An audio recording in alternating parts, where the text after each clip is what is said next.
Good morning, everyone, and welcome back to another Daily Destiny with Jessie B. I am Jessie Christensen, and happy Wednesday. I hope you guys are having a great week. I hope you guys, have some great Easter plans. I know that this week is Holy Week, and I talked a little bit about Palm Sunday. That was last Sunday, and going into Holy Week, and so I hope that you guys are finding the rest and peace and significance of this week today. And for those who know a little bit of my story, you know that I share a lot about my decision to move down to Arizona, and it will be 3 years in July.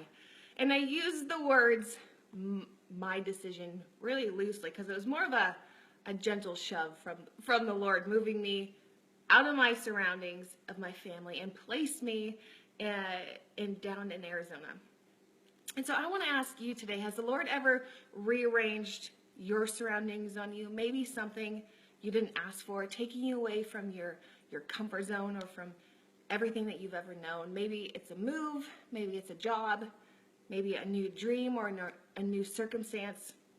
And do you ever wonder what God is trying to teach you or what the purpose of Him rearranging your surroundings? And so I want to share a story in the Bible.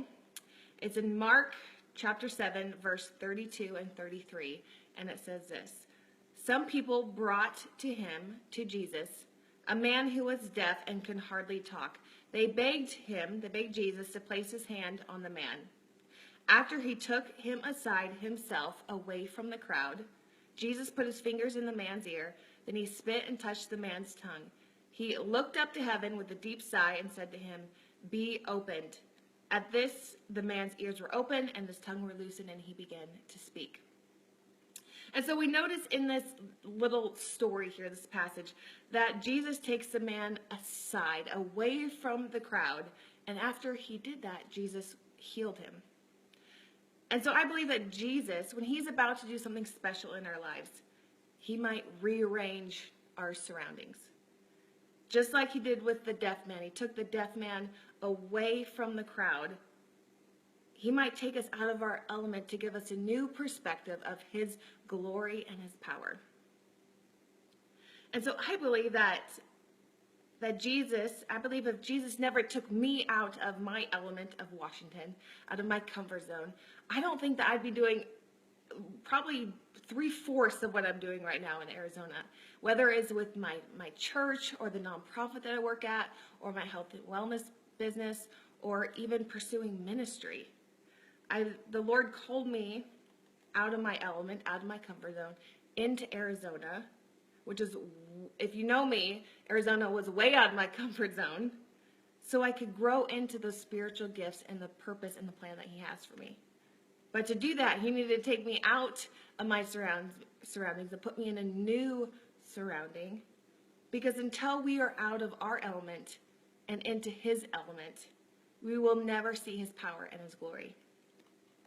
And so today, I want to encourage you, if God is maybe rearranging your surroundings or taking you out of your comfort zone, I want you to be encouraged, because most likely that God is setting you up for something truly special in your life.